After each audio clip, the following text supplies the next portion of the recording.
Ito yung mga 2 AM ganap ko na hindi ko alam kung bakit ko binuksan yung camera ko. Pero binuksan ko siya. Nagsuklay-suklay ako dyan. Hindi ko alam kung saan ko patutunguhan tong video na to. Pero ginawa ko siya. Ewan ko, para lang sa sarili ko as a journal ko to. Ayan, kaya kung isa ka rin na hindi ka marunong magsusulat ng journal or hindi mo alam o hindi mo mapapanindigan yung pagsusulat mo, baka eto na yung way. Ayan, may pakita pa ako ng tubig, shoota. Ayan, yun lang. And pinakita ko lang din dyan yung mga kalat ko. Ano ba talaga yung routine ko. Ayan yung pinaka-space ko. And ayan siya, welcome sa Makalat ko na studio. Ayan, studio ang tawag ko dito kasi dito ako nagpe-video shoot. Ayan yung mga pre-sample ko. Mostly sa mga nakikita nyo dyan is pre-sample yan lahat. Sobrang kaalat. And yung isang box dun sa dulo, puno pa din yan ng mga pre-sample pero hindi ko na binuklat. At ang kasunod na kaganapan, hindi ko na alam kung ba't ako napunta dyan. Kung gaano kadumi yung paligid ko.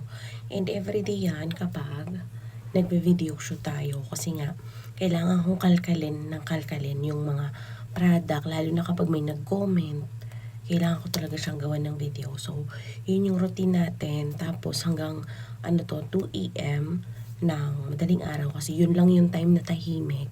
And of course, pagkagising ko ng umaga, gigising ako ng around 5, magsasaing, ng pagkain ng mga bata.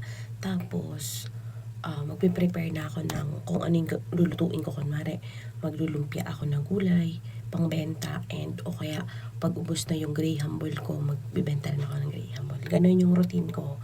And pagdating naman sa nagnanap ako, pagtapos na yung gawain na yun, kasi pinapasok ko lang yun sa freezer, nagpaparep ako sa freezer ng kapitbahay namin. Wala kaming freezer. Ayan. Tapos, kapag lumpiang gulay, pero kapag graham ball, di mo naman kailangang i-freezer yun, ilalagay ko lang yun doon sa tindahan ng lola ko. Tapos, kapag nakanap na ako, gigising ako ng mga around 1:00, then magpe-prepare naman ako para sa fishball, kwek-kwek, and basta yung mga tusok-tusok. Kasi maglalaga pa ako ng itlog, gagawa ako ng sauce, tapos ikukumpleto ko kung kumpleto pa yung steak, yung baso ng juice, lahat yun gagawin. Tapos, magre-record na ako doon. May mga nakasalang na yun na i-upload sa TikTok ko kasi may mga collaboration tayo. So, kailangan nating gawin yun. And, ano pa ba ginagawa ko? Siyempre, susunduin yung mga bata. Yung asawa ko nang gumagawa nun, hindi na ako. And, yun lang, yung pinakang routine ko. Pagkatapos nun, siguro matatapos kami doon sa shop is mga 6:30. Ayan, tapos uuwi. Siyempre maghugas ng mga lahat ng ginamit. Tapos yung mga bata, assignment and everything. Ganun yung routine. Nakaka-rindi din talaga siya. Tapos, natutulog ako ng saglit nun. Tapos gigising ako ng mga alas 10. Tapos syempre kakain ng hapunan. Tapos hanggang alas 2. Tapos tutulog ulit. Tapos ganun yung routine ko. Kaya medyo nabubuang na ako. Gusto ko pa rin isingit yung YouTube ko. Kahit pausbog-usbog. Nakakalito na rin siya. Pero laban lang. Alam ko naman may makakapuntahan to. Wala namang hindi. Basta maging consistent. Kahit hirap na hirap ako. Alam nyo ba? Sa totoo lang, yung pagiging consistent, ang hirap na hirap akong gawin sa buhay ko. Kaya laban lang tayo mga moms. Kaya kung may mga tao dyan, hirap din na maging consistent. Hindi kayo nag-iisa. Nandito ako. Hirap na hirap ako maging consistent. Pero, ang mahalaga is nag-show up pa rin tayo kahit na mahirap ang life. Diba? Yun naman talaga kailangan nating lumaban. Kahit na sobrang ingay ng paligid, ang daming nagaganap, and sobrang init, magpaminipan muna tayo. Ayan. Kaya guys, ko sa mga tao dyan na napanghihinaan ng loob, laban lang kayo, hindi kayo nag-iisa. Sa mga trentahin dyan, napaka-uwi naman ito sa lakas. Ayan, kayo sa mga trentahin dyan na feeling nyo, napapag-iwanan kayo, feeling nyo, wala nang kapupuntuhan yung buhay nyo. No, kailangan nyo lang always mag-show up. Kailangan nyo lang i-ready yung sarili nyo. Feeling ko kasi ganito to sa mga issue na pumutok sa social media, katulad nung kay na, alam nyo na yung kay na Jen.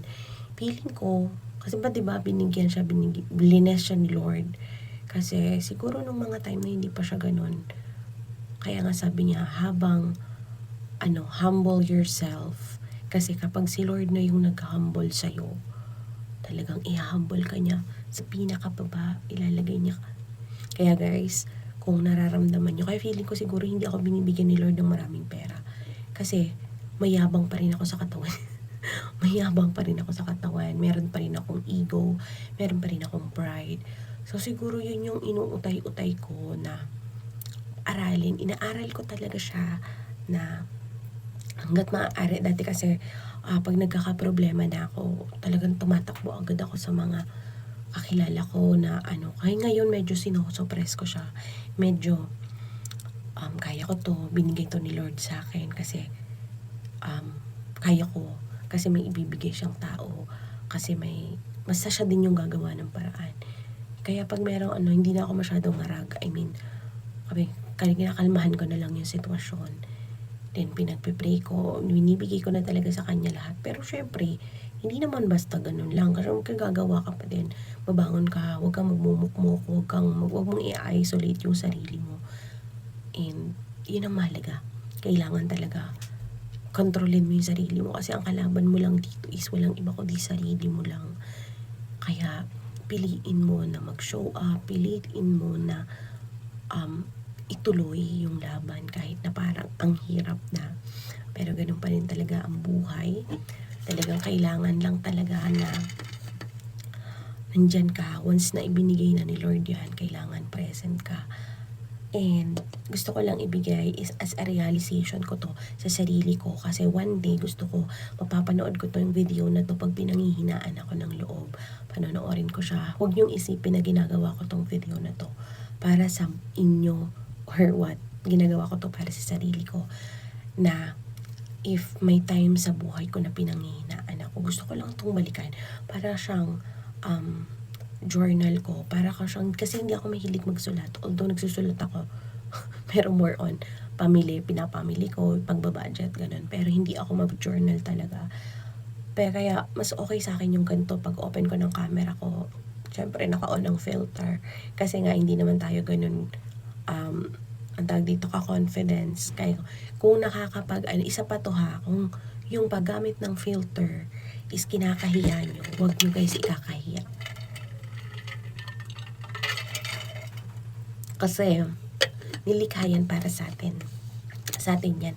Hindi yan nilikha para sa magaganda. Nilikha to para sa atin. May mga imperfection na gustong, nakakuha ko ng yellow, wait lang. Na gustong mag-video, pero nahihiya para sa atin yung filter. Eto siya. Okay? And kung mas magiging confident ka sa pagsasalita, sa pagiging ikaw, kung naka-filter ka, go lang. Huwag mo hayaan na, ay, nagugulat kami kapag nakita ka sa personal. Eme. Hayaan mo silang magulat. Paano ba yung gulat? Ganun.